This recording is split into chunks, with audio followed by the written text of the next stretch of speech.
All right, welcome everyone. My name is David. I'm a developer advocate here at balena.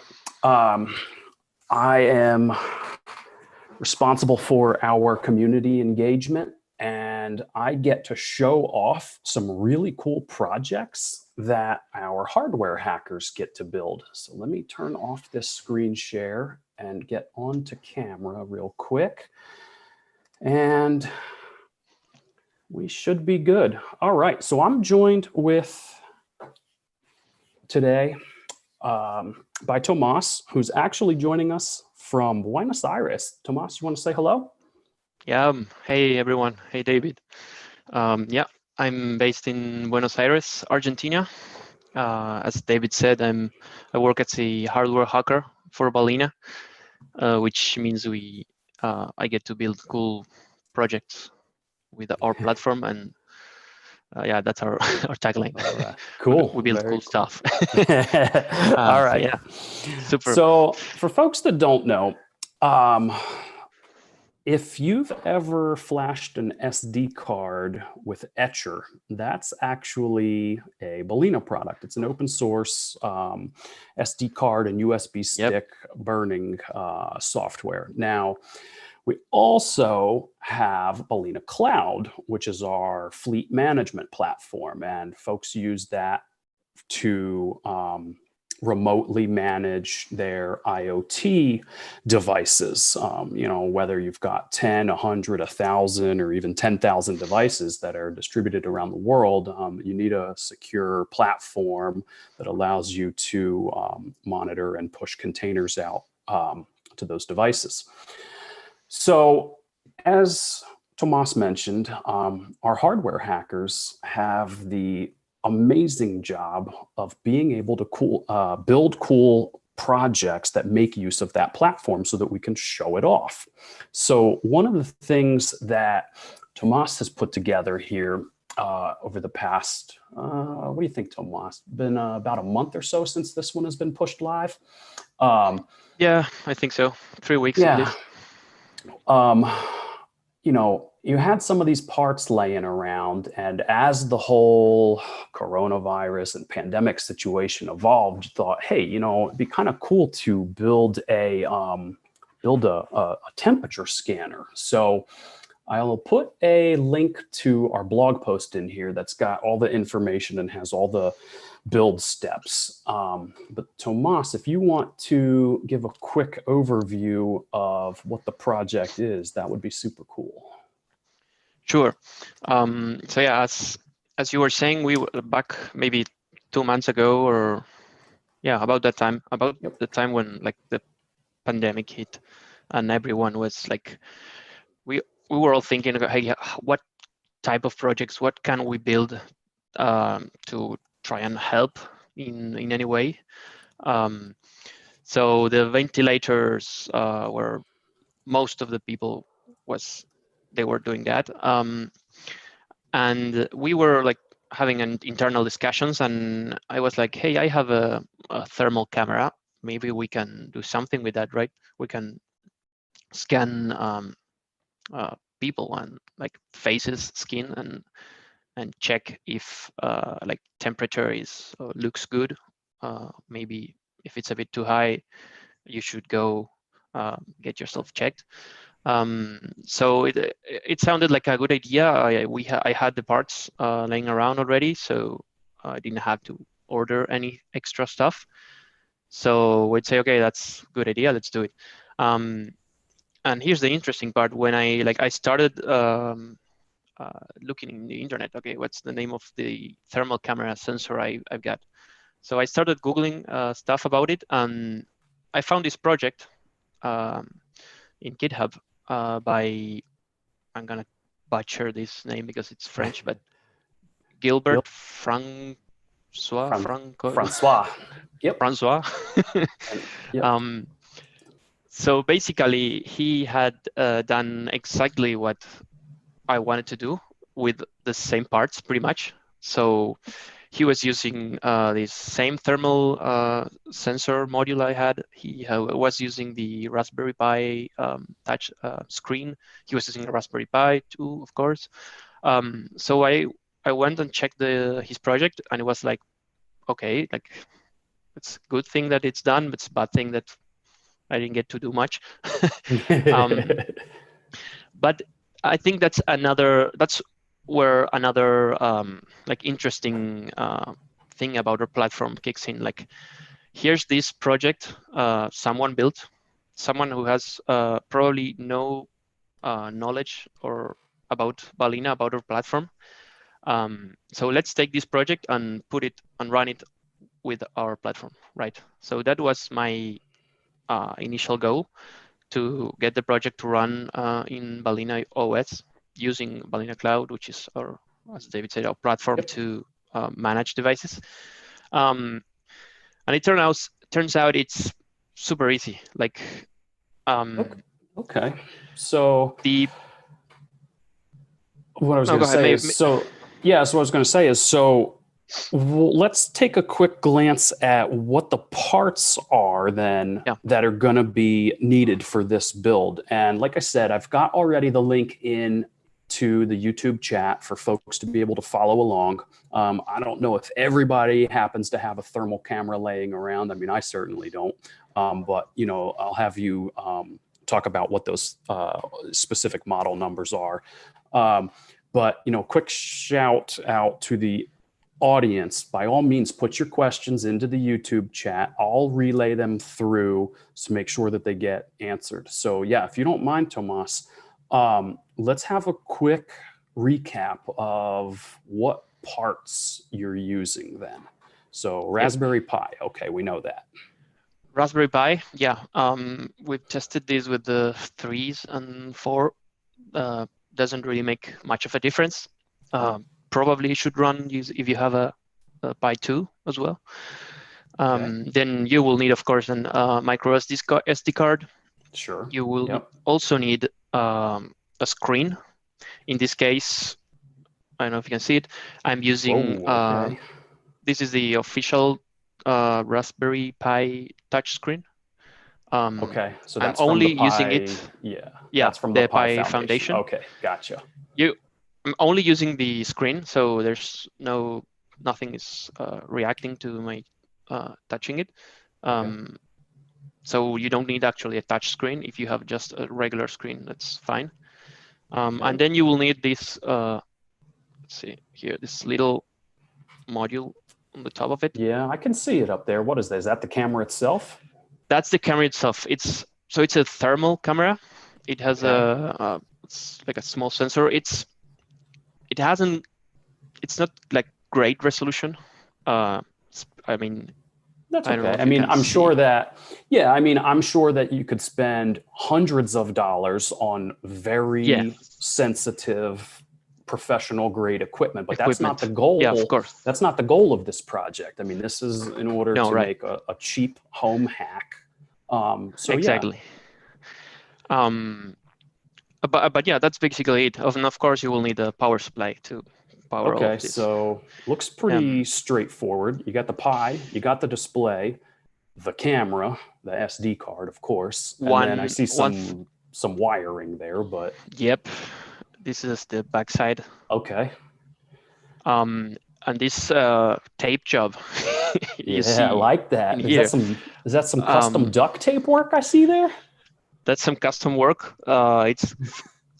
It would be cool to have a case where you could like screw the camera module in place and have it sit. That's version 2. But the other thing is, date. The other thing that we were also talking about earlier is like the camera module has these pin headers, right? Which when you buy it, they don't come soldered. So you need to solder them yourself. And wait a minute. This is a soldering job? Oh, I'm out then. If you got to solder something, hold on. I'm not qualified. Can I use some duct tape on that part? What do you say? Can you? Oh, absolutely. Yeah, that's the thing. So I had a problem with my soldering iron. Basically, it's not working. So I had to resort to more tape to Okay. hold everything in place, and it seems to be doing a fine job for the moment. It's not ideal, of course, but you know, you gotta make do with what you have. Yeah, absolutely. But yeah, you could also add in like a battery and put it in like a nice case, and you would have like the same thing but Yeah, so you portable. could, That would so be you could, nice. that's true. Okay, so yeah, you're running Yeah, off of the USB power going into the Pi, so yeah, you're not entirely portable at portable. this Yeah, time. Okay. Um, so let's think this through a little bit then. So you've got the Raspberry Pi. Okay, all yeah. well and good. You said you had found a GitHub repo that already contained essentially what you wanted to do. All right, so now you've got the hardware, you've got the software, but you still need to get it onto that Pi somehow. So, Exactly. um, what is the process then for, I guess, whether it's imaging the SD card or downloading the containers onto the device? What does that look like? Okay, so as I said, we had this repo, which was mostly C code.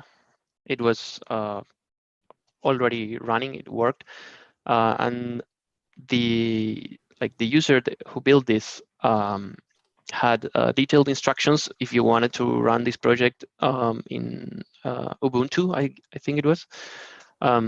So if you wanted to run this thing on Pi that was already running Ubuntu, like it was straightforward, like run these commands, install these dependencies, compile the source code, and boom, you're done. What I did was I had to like adapt that code to work inside a container. So that's what we call like Dockerizing or balenification of a project. Right. Still working on the term. So, and what that means is basically let's just look at the project and you need to check what dependencies that this need. Like I'm gonna base my Docker container of I don't know, Debian or really whatever you want to. Then you need to add in all those dependencies. Like for instance, this was using some standard C libraries, so that's fairly easy. The camera module uses, of course, drivers and firmware specifically for this IC squared chip. So that's fine. I added all those dependencies into the Docker file, and then at some point you have the image ready, right? And once you have the image ready, that's when when the power of our platform kicks in. So I don't know if you want me to cover the entire Well, process, so David, what but I'm going to do, actually, let's see if this works. If otherwise, we're going to have to do some live troubleshooting, but all we'll right. find out. Let's see. If I do a screen share, hopefully this flows through to YouTube. I'm not entirely Yep. sure, but we'll find out. So I've got in front of me here now your blog post. This is the one that you Cool. wrote about the write-up. And all of the steps are in here, including the hardware and the software that we already spoke about. There's a picture of the unit, of course. I do want to spend one more moment talking about that camera, but I'm going to come back to it in just a minute. Oh, actually, you know what? Hold on a minute. We don't even have to come back around because I see that you linked to two of the parts here, the Pimoroni or SparkFun. So that's where you can then get the camera itself, because I was curious about that piece of it. But you've already put that in there, of course. I should have known. And then you get into the tutorial of the build, all that wiring that I would not stand a chance at performing myself, but you've got all your images there. getting everything put together. But now I come to this magical button right here that says Yep. deploy with balena. So you started to talk about the work of I should say the pioneering work that was done by Gilbert. Hat tip to Hmm. him.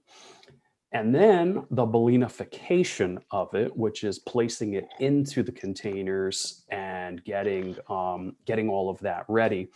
In the past, my understanding was that you would go through this process then, not that it was terribly difficult, but you would essentially install the Balena CLI. You would then do a git clone of a repository. You would then Balena push that repository Hmm. to the Pi itself, and the Pi would download all of those containers and start to run them.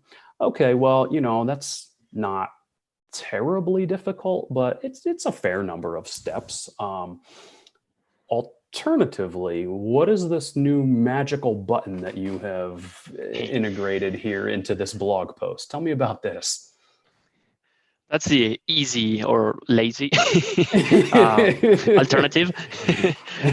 So what that will do is, like if you click the button, it will link you to the Balena Cloud dashboard, right? And it Okay. will do a number of steps automatically for you, which, as you said, it's nothing too difficult, but it's nice to have that automated.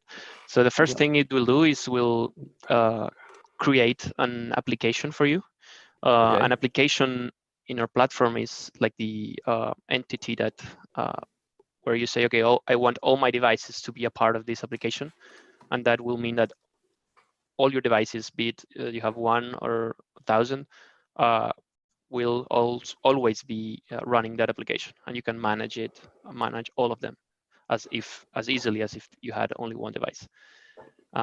So the first step is this will create the application for you, and it will grab the software, the code, the Docker file that I created actually Yeah. for this project, and it will use that to create the container image, and it will then push that image into all the devices that you want to associate with that application. So the first step is clicking the button that will create the application, grab the code, create the image, and it will wait for you to add devices. So then the next step is that you go and grab your Raspberry Pi, your SD card.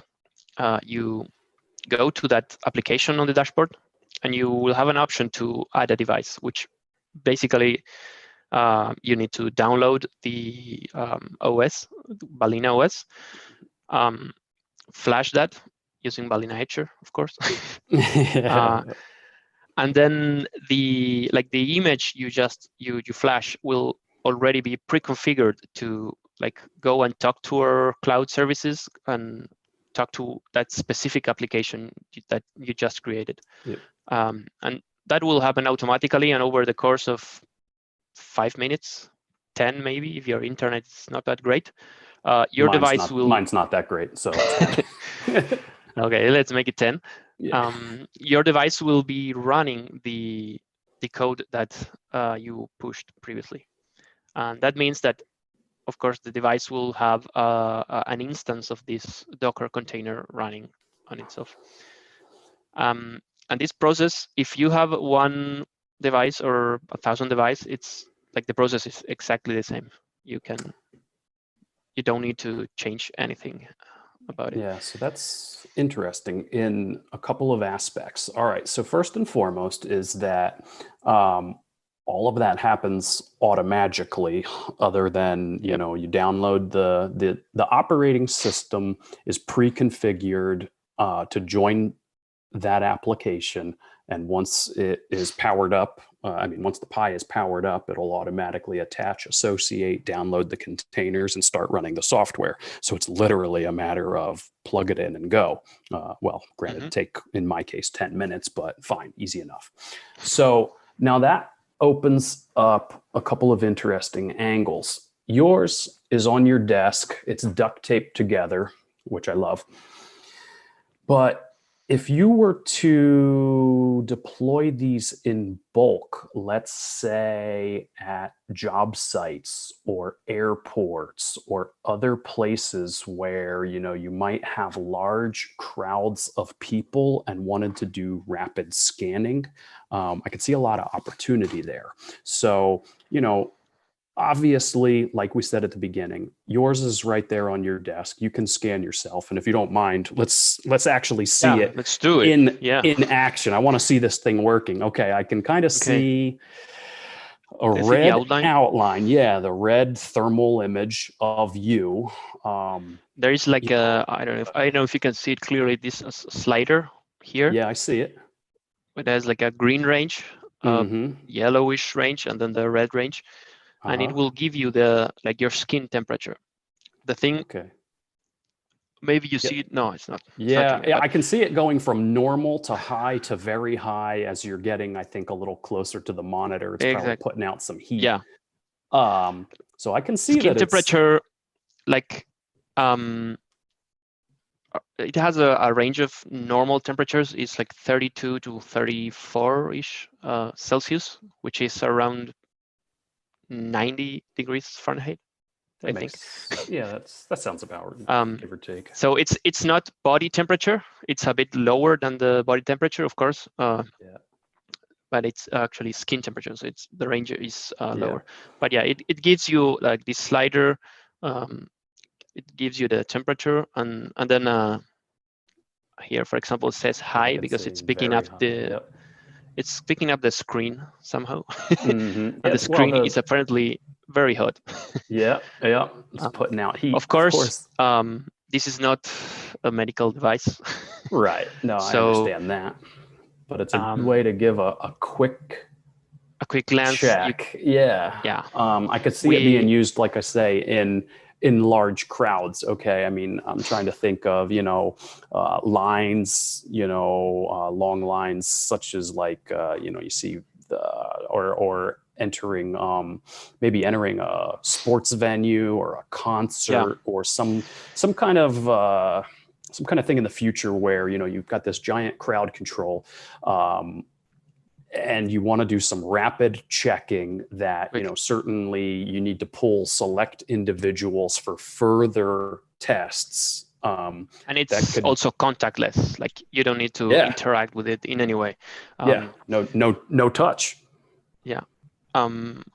It's funny because Alex, which is the Balena CEO, one of the things he said, okay, it's cool if this looks cool, but what if can we make like some kiosk type of device, include this, and we can then put that, for instance, in our Milan office, which is reopening, or actually I think it reopened 1 week ago. So then you could, as you go into the office, like you can scan yourself and get like a readout, a quick readout. So that's a cool idea. And again, it's fairly cheap. Probably you can get under $100. All the parts for under $100, I think, for sure. Yeah, I noticed that. The cameras are now out of stock. You happen to have that one already, so that doesn't surprise me. But as stock becomes available, I see actually a comment. Thank you, Andrew. I hope I don't butcher this name. Dooley. I see the comment here that this would be a good project for the second wave if governments open up a little too soon and we get more spikes, more cases. Maybe even further down the road towards the winter if just colder weather, causes it more. So, all right, if the cameras are out of stock right now, I get that. But, certainly I'm sure they're ramping up production of those. So be good to pick them up. I guess it's also, what you're saying is true, but I think a thermal camera, it's a part that might be laying around in most or many people's, especially makers, toolkits. Makers toolkit. It's not an extremely bizarre module or like this I don't know. Yeah. It's fairly common, I'd say, to have one of Yep. these if you are into Awesome. this type of stuff, I guess. All right. Well, Yeah. thank you for taking us through it. I think we've got just a few minutes left. Let me take a quick glance at the YouTube chat, just see if there were any questions that had come in. I'm not seeing anything. So I think we're good there. One quick shameless plug that I wanted to do is that we also run an IoT happy hour every Friday at 1600 UTC, where we show off what we're working on, unique projects, sometimes have guests come in. Last week's episode featured a guest from Liverpool, and he was driving a robot around a makerspace. So that's a must watch, and you can find that on our IoT Happy Hour playlist on our YouTube channel. So that's just simply youtube.com/BalenaIO. And of course, you can always follow us on Twitter. We post a lot of projects that either we are building or others in the maker community have posted as well. And that's just twitter.com/balena_IO. And I'll drop those into the video description. But with that said, looks like we can wrap it up 2 minutes early. So we made it. We did it. All right. One Thanks. last Go ahead. one last shout out. Maybe like if there's someone out there that has like this cool project, but doesn't know much about Docker or containerization or Balena and wants to get into Balena, like drop by our forums, and I mean we will be glad to help you get started. Good shout out. Good call out on that one. It's really a lot easier than what it seems. Yep. Perfect. All right. Thanks, Tomas. Thank you for taking the time. I appreciate it. Nope. And problem. Thank you. Yeah. We'll catch everyone soon. Bye, guys. Catch you later. See ya.